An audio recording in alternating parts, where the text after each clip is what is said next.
L'autoroute s'étendait à perte de vue devant moi, gris pâle sous un ciel qui n'arrivait pas à choisir entre soleil et orage. Je conduisais depuis l'aube, de ce genre de long trajet qui vous rendent à la fois agité et engourdi. Sur la banquette arrière, enveloppée dans des couches de lin, reposait une boîte souvenir en bois, quelque chose que mon père avait jadis sculpté de ses propres mains. À l'intérieur, j'avais placé une paire de chandeliers en argent qui étaient passés de ma grand-mère à moi. Ce soir, je comptais les offrir à Darius comme un geste de bénédiction pour ses fiançailles. La maison de mon frère se trouvait à 12 heures de route, mais je me disais que cette distance n'était rien en comparaison des années que nous avions partagées autrefois. Lorsque nous étions enfants, il n'y avait pas de kilomètres entre nous. Je me souvenais de nous, assis sur les berges de Pin River avec des cannes à pêche trop grandes pour nos mains, nous défiant d'attraper la première perche. Darius trichait toujours, tirant sur sa ligne pour faire semblant d'avoir une prise. Et moi, je riais jusqu'à en avoir mal aux côtes. Quelque part entre les plaines de l'Illinois et les collines du Missouri, ces souvenirs me tenaient compagnie. Nous avions chuchoté des secrets sous des tentes faites de couvertures, inventé des histoires pendant de longs trajets en voiture, et compté l'un sur l'autre lorsque nos parents se disputaient dans la cuisine. Je pensais à ces nuits où Darius se glissait dans ma chambre après un cauchemar, prétendant qu'il n'avait pas peur, seulement qu'il s'ennuyait. C'était ce garçon-là que je voulais revoir, celui pour qui j'étais prête à conduire une demi-journée entière. Les heures devenaient de plus en plus lourdes à mesure que la route se resserrait en petite ville. Les stations-service se confondaient, les gobelets de café s'empilaient sur le siège passager. Mes épaules me faisaient souffrir, mais mon cœur gardait un espoir têtu. Quelle que soit la distance que le temps avait bâtie entre nous, je croyais que ce dîner pouvait être un pont. Des fiançailles étaient plus qu'une étape, c'était le début d'une nouvelle famille, l'occasion de se rappeler les anciens liens qui comptaient. Lorsque j'entrai enfin dans sa ville, le ciel était devenu doux et gris, de ce gris qui retient son souffle avant la pluie.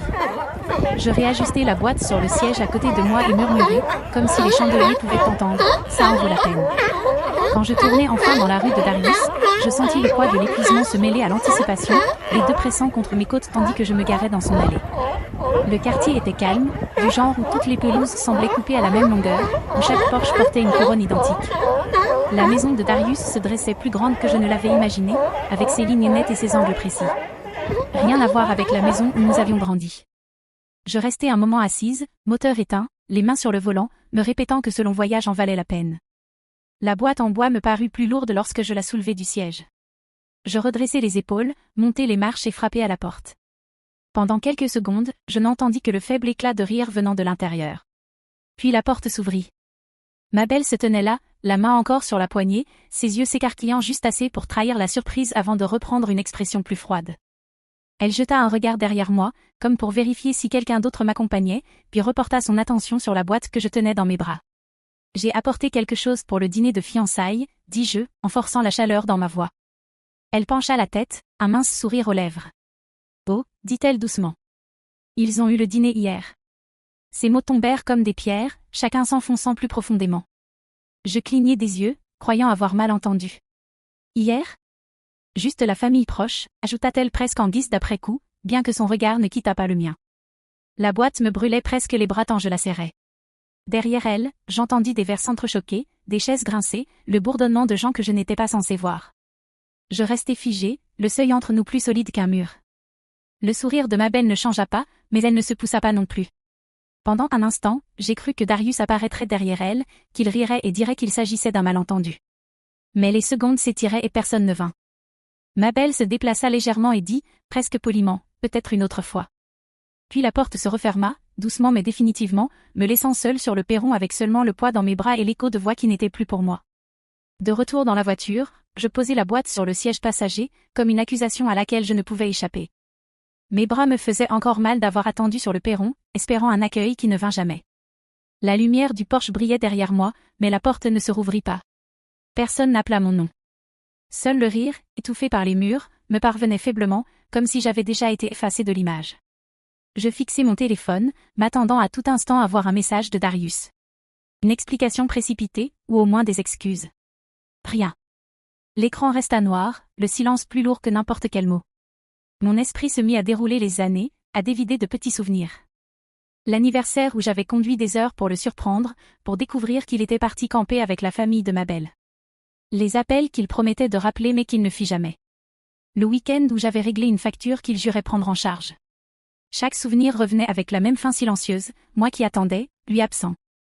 Je démarrai le moteur et repartis, le bruit des pneus sur le gravier remplissant l'espace où la conversation aurait dû être. Les rues défilaient, toutes semblables. Maison taillée dans une symétrie parfaite.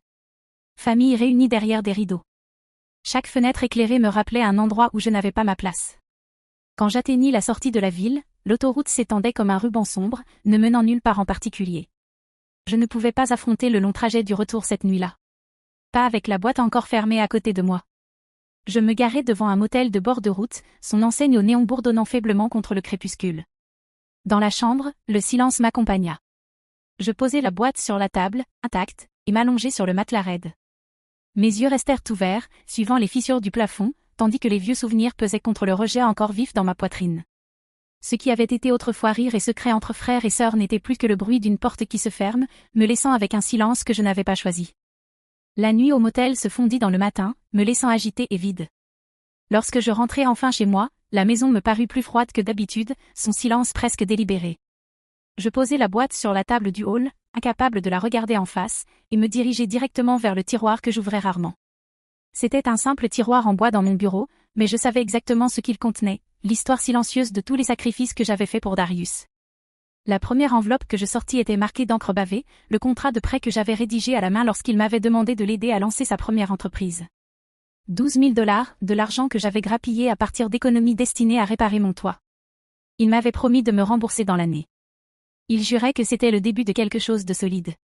Cette entreprise ferma avant même que l'encre de ses plans n'ait séché, et le remboursement ne vint jamais. En dessous, il y avait une autre pile de papier, des avis d'imposition foncière tamponnés en rouge. L'année où il avait appelé, presque en larmes, parce que lui et ma belle allaient perdre leur maison à Flagstaff.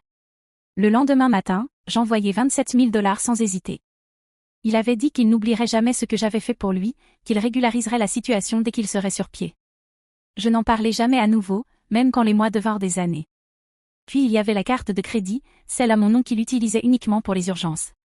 Le solde avait fluctué avec le temps, mais le schéma ne changeait jamais. Dîner, vol, choses dont je ne posais jamais la question.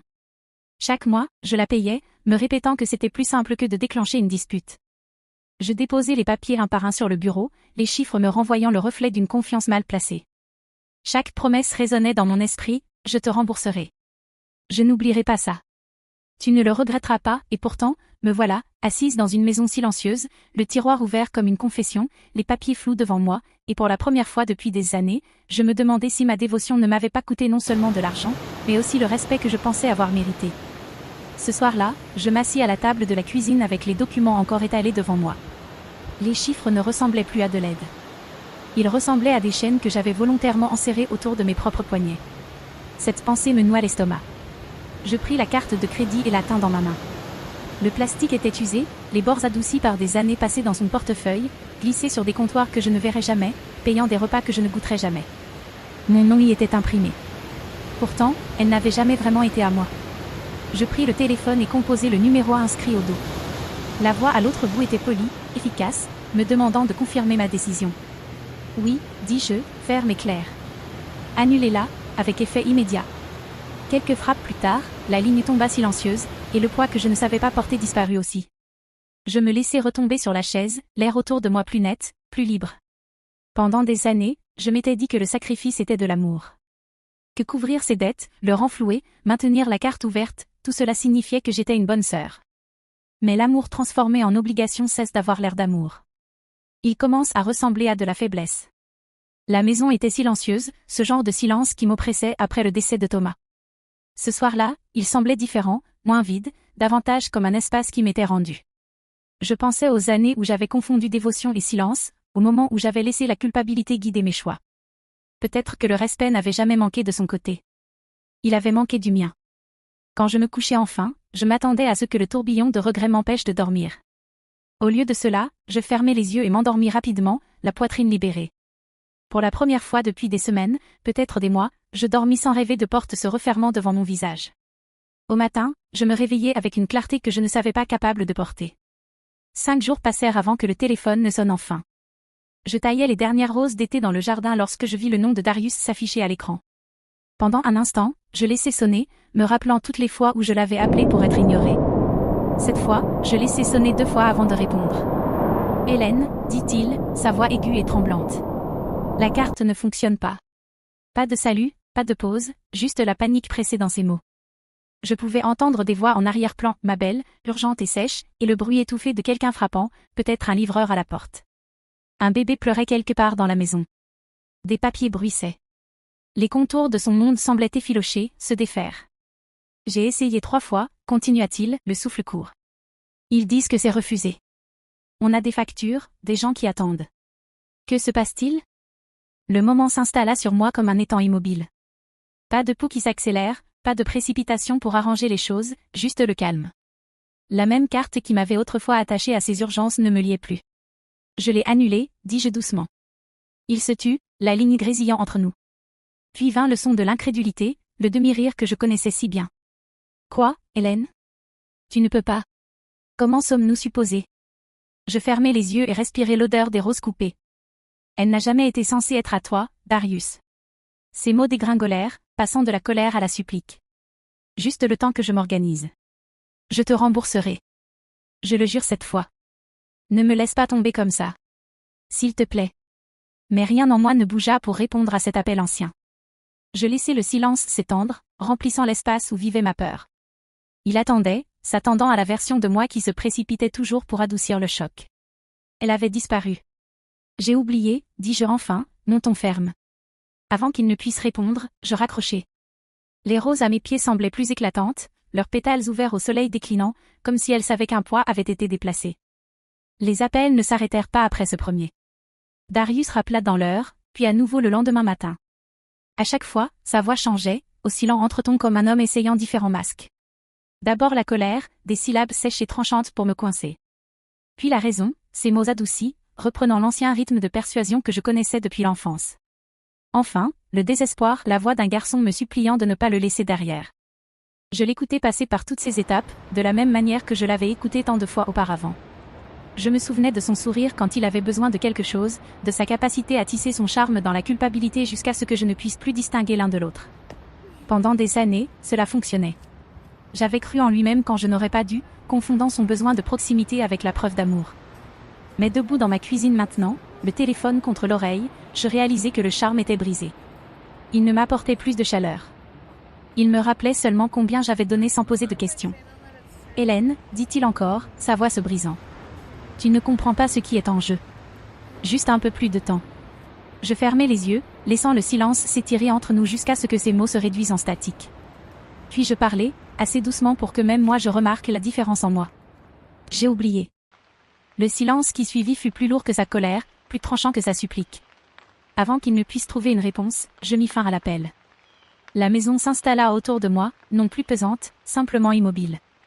Je restai un moment debout, le téléphone à la main, sentant le sol se stabiliser sous moi d'une manière qu'il n'avait pas fait depuis des années. Pour une fois, le choix m'appartenait, et il ne s'agissait pas de le sauver lui, mais de me sauver moi-même. Je posai le téléphone sur le comptoir, me tournai vers la fenêtre et regardai la dernière lumière du jour s'éteindre à l'horizon, sachant que le silence entre nous s'était transformé en quelque chose d'irréversible. Les messages commencèrent 2 jours plus tard. De longues chaînes de mots essayant de se tisser en excuses. Le ton de Darius oscillait violemment. D'abord la culpabilité, puis le chagrin, puis des promesses teintées de la désespérance familière. « Je n'ai jamais voulu te blesser », disait l'un. Un autre, « Tu sais que je te rembourserai cette fois. Ne renonce pas à moi. » Puis encore, la famille ne devrait pas tourner le dos quand les choses deviennent difficiles. Je l'ai lu sans répondre. Toutes ces phrases se confondaient en un même refrain creux que j'avais entendu pendant des années. Elles avaient un poids autrefois suffisant pour me replonger dans le silence. Maintenant, elles sonnaient creuses, comme des échos rebondissant dans une pièce vide. Lorsque j'ouvris mon téléphone pour me distraire, le monde de ma belle apparut lumineux et poli sur l'écran. Des photos de dîner, des verres levés, ces légendes pleines de joie. Elle taguait Darius à chaque photo, leur sourire parfait, leur table bondée. Aucun signe de facture impayée, aucune trace d'appel resté sans réponse, aucune ombre de la panique que j'avais entendue dans sa voix. C'était une performance autant pour eux-mêmes que pour quiconque regardait. Ils pouvaient m'effacer de l'histoire avec un sourire, tout comme ils m'avaient claqué la porte au nez. Cette pensée ne me transperça plus. Elle clarifia. Leur amour n'avait jamais été un amour sans chaîne. C'était une laisse que je resserrais à chaque fois que je donnais. Je posai le téléphone et laissai le silence revenir. Pour la première fois, il ne ressemblait pas à un abandon. Il ressemblait à une distance que j'avais choisie. La boîte souvenir reposait encore intacte sur la table du hall, son bois poli captant la lumière de l'après-midi. Je passai la main dessus et ne ressentis plus aucune urgence à la livrer. Elle m'appartenait jusqu'à ce que je décide autrement. Dehors, l'air portait le tranchant vif de l'automne approchant, et je compris que la saison changeait autour de moi autant que je changeais en son sein. La vie que j'avais menée à leur merci se refermait comme un chapitre, et quelque chose de plus stable commençait à prendre sa place. Les semaines suivantes s'écoulèrent avec un rythme plus calme. Sans les dépenses de la carte de Darius apparaissant sur mes relevés, je vis des chiffres que je n'avais pas vus depuis des années. Ce qui avait été englouti par ces dettes m'appartenait à nouveau, et ce changement ressemblait à l'ouverture d'une fenêtre dans une pièce que je ne savais pas suffocante. Le premier choix que je fis fut pratique. J'envoyai un paiement supplémentaire pour mon hypothèque, voyant le solde diminuer avec une satisfaction qui n'avait rien à voir avec les chiffres et tout à voir avec le contrôle. Chaque paiement était une petite déclaration: cette maison, ce toit, m'appartenait grâce à mes efforts, pas parce que je m'étais mise en second plan pour les besoins de quelqu'un d'autre. Le deuxième choix fut pour la joie. Je m'inscrivis à un cours d'art au centre communautaire, quelque chose que j'avais toujours repoussé faute d'argent à dépenser. Je pénétrai dans cette salle lumineuse un jeudi soir, l'odeur de peinture et d'argile emplissant l'air, et pris place parmi des inconnus portant leurs propres désirs silencieux. Tenir un pinceau à nouveau me fit sentir que je reprenais une part de moi que j'avais mise de côté trop longtemps. Le troisième choix fut pour les autres. J'écrivis un chèque pour le refuge pour femmes du centre-ville, anonyme et discret, sans besoin de reconnaissance. Je savais ce que c'était que de donner sans être vu. Mais cette fois, il ne s'agissait pas d'être effacé. Il s'agissait de se tenir aux côtés de personnes qui méritaient de savoir qu'elles n'étaient pas seules. Chaque acte, pris individuellement, était petit, mais ensemble ils formaient un nouvel équilibre. Ce qui avait été pris sans merci servait désormais à construire quelque chose de solide, qui m'appartenait entièrement. Et à mesure que l'automne s'approfondissait, je me sentais prête pour ce qui allait suivre. L'appel survint tard, bien après que la maison se fût installée dans son calme familier. La voix de Darius était basse, lourde de quelque chose qui pouvait être du regret, bien que je n'en sois pas certaine. Il bafouilla sur ses erreurs, sur des pressions que je ne pouvais comprendre, sur son désir de réparer les choses. Je le laissai parler, mon silence n'étant plus une cage, mais une frontière. Lorsqu'il fit enfin une pause, s'attendant à ce que je m'adoucisse, je me contentai de dire que je l'avais entendu. Je n'offris rien de plus. Après avoir raccroché, je me dirigeai vers le hall où la boîte souvenir reposait encore. Pendant des semaines, elle était restée en pleine vue, rappel de ce que j'avais voulu lui offrir, de ce que je croyais autrefois porter l'histoire de notre famille. Je la pris délicatement, la portai jusqu'à mon bureau et l'ouvris pour la glisser dans le tiroir où je conservais les choses les plus importantes. Je le fermai à clé avec une petite clé en laiton. Ce n'était plus un cadeau retenu. C'était une préservation, en attente de quelqu'un capable d'en comprendre le poids et de la traiter avec le respect qu'elle méritait. Je restai un moment, la main posée sur le tiroir, réalisant que les héritages ne se transmettent pas seulement par le sang. Ils se gagnent par le respect, se protègent avec soin et se transmettent à ceux qui prouvent leur valeur. Pendant des années, j'avais confondu famille et obligation, amour et sacrifice, silence et loyauté. Maintenant, je les voyais pour ce qu'ils étaient, des choix que je pouvais faire différemment. Et dans cette prise de conscience, je sentis le sol se stabiliser sous moi. J'éteignis la lumière du bureau et me dirigeai vers le calme de ma chambre, emportant avec moi non pas une perte, mais une nouvelle certitude de ce que signifiait appartenir.